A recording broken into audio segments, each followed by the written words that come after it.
1-0, le but de Pavard sur lequel on va revenir, le match de Pavard bien sûr, et ce but salvateur, mais surtout l'arrêt miraculeux, spectaculaire, extraordinaire, et peut-être l'un des plus beaux, franchement, de ces 10 dernières années. Je n'ai pas en mémoire un arrêt aussi spectaculaire. Même Lloris en finale de la Coupe du Monde ou en 2018 nous avait sauvés sur des arrêts extraordinaires et spectaculaires, mais celui de Maignan, il y a la classe, il y a ce côté félin et spectaculaire qui détonne véritablement. Avant d'ailleurs de parler plus globalement du match, moi j'aimerais avoir votre avis et faire un petit tour de table sur cet arrêt de Maignan, qu'on peut considérer comme étant un but parce qu'il permet à la France de s'imposer, Anthony Tobelem. Ah oui, non, clairement, il sauve la victoire de l'équipe de France. Son arrêt, il est fabuleux. C'est un gardien fabuleux. Maintenant, moi, je me refuse à rentrer dans un débat qui consisterait à se dire et s'il avait fallu plus rapidement titulariser en équipe de France. Non, Hugo Lloris a été extraordinaire. Vous parliez de 2018. Pour moi, il a été un des grands artisans du titre de champion du monde.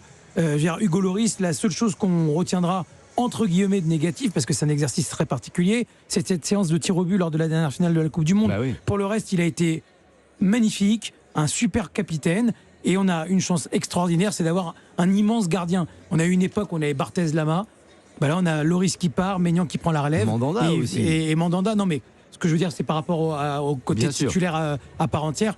Donc à partir de là, il faut être extrêmement heureux d'avoir un gardien comme celui-là, parce qu'on peut déjà se dire qu'on a un gardien de classe mondiale qui peut nous permettre d'assouvir nos ambitions. Mais on peut faire un petit peu de spéculation aussi par rapport à la finale de la Coupe du Monde, la dernière dont parle Anthony Tobelem. Cédric Chasseur, il était blessé malheureusement, Mike Maignan, donc il n'y a pas participé. Mais s'il avait été là, peut-être qu'il aurait pu entrer en cours de séance de tir au but ça aurait et pu changer faire la différence. les changements de Didier Deschamps pendant la prolongation notamment, c'est sûr. Maintenant, ça me fait aussi penser que j'espère de tout mon cœur que il restera en santé, que les pépins musculaires, notamment au mollet, le laisseront tranquille et qu'il pourra poursuivre une carrière limpide, un peu comme l'a vécu Lloris d'ailleurs, sans blessure musculaire à répétition, parce que la France en aura besoin. Derrière, il y a du potentiel, mais pas à ce niveau-là. Donc il faut vraiment qu'on garde ce Mike Maignan en santé, parce qu'il fera gagner des points précieux, plus qu'il n'en fera perdre à l'équipe de France dans les prochaines années. Et il s'est tout de suite intégré avec cette équipe de France, en tout cas dans son rôle de titulaire, Jimmy Algerino. Ouais, et puis je crois que ce soir, l'équipe de France a trouvé un patron. En plus de Kylian Mbappé, on parlait aussi de Rabiot. Mais c'est vrai que ce soir, je pense que Mike Maignan va devenir un des patrons de l'équipe de France. Donc ça, c'est très intéressant parce que c'est déjà, on a le collectif, et puis c'est bien d'en avoir un quasiment dans chaque ligne. Donc voilà, il a la confiance du sélectionneur, il a la confiance aussi de ses joueurs. Tous sont allés le voir, ont même mimé un petit peu son arrêt. Bah oui. Donc c'est bien parce que voilà, après Lloris et ce qu'il représentait pour l'équipe de France, Maignan prend sa place dans les buts, mais aussi en tant que leader. Super Mike, et quand on se remémore, Jean-François Pérez, cet arrêt, cette détente sans élan, avec un plongeon latéral, ça va très très vite, c'est à mi-hauteur, c'est même plus haut que la mi-hauteur. Il y a du Lama, il y a du Barthez, il y a du René Vignal. Vous l'avez souvent vu jouer, René Vignal ? Non, mais j'ai vu des photos et on était exactement dans cette situation. C'est-à-dire qu'il était parallèle à la ligne, comme l'était Maignan ce soir.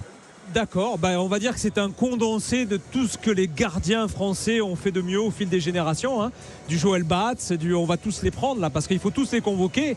C'était une parade inouïe, c'est une parade qui déjà à première vue, alors qu'on était à quelques mètres, nous a semblé stupéfiante, et c'est vrai qu'on a revu les images là sur l'écran, et plus ça va et plus on se dit en effet qu'il a fait une Gordon Banks, et que Nathan Collins, le défenseur irlandais qui avait mis un coup de casque monstrueux à 10-12 mètres de la cage française, qui prenait donc la direction de la lucarne, il avait déjà vu un but, et il pourra dire j'ai marqué un but que Mike Maignan a arrêté, parce que là on est vraiment en effet sur une parade d'anthologie de la part de Maignan. On le disait pendant le commentaire, s'il y a un joueur qui a vraiment gagné sa place de façon absolument incontestable sur ce stage là de 2 matchs, c'est lui.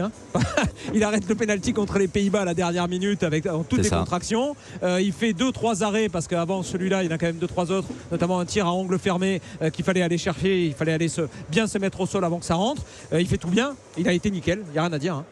Qu'est-ce qu'on retient, Jean-François Pérez, à part cet arrêt extraordinaire dans cette rencontre? Il ne s'est pas passé énormément de choses. Il y a évidemment la solidité des Bleus, dont nous allons parler dans quelques instants, mais individuellement ou sur des phases particulières, ce n'était pas le match si intense que cela que l'on attendait. Non, parce que les Irlandais, je pense, avaient peur quand même de prendre plusieurs buts. Tout le monde nous le disait ici. Donc, certes, ils nous avaient promis de jouer au foot. Bon, ils ont moyennement tenu leurs promesses, mais en tout cas avec des vraies valeurs. Ils se sont projetés, ils sont allés physiquement vraiment chercher les Français. Ça a été un tout autre match, on s'en doutait, on l'a eu, que celui de vendredi dernier face aux Pays-Bas. Maintenant, c'est le type de match, souvenez-vous, il y a quelques mois, c'était déjà comme ça. On va retenir avant tout le résultat, la sérénité, parce que jamais les Français n'ont paniqué dans ce match, vraiment jamais, même malgré la pression du public. Après, j'ai envie de retenir, vous savez, il faut regarder quand même les bonnes histoires. Il y a celle de Maignan, bien sûr, et puis il y a celle de Benjamin Pavard, parce qu'il revient de tellement loin, cette Coupe du Monde, ses doutes, ses problèmes personnels, cette envie peut-être quelque part d'arrêter le football de haut niveau.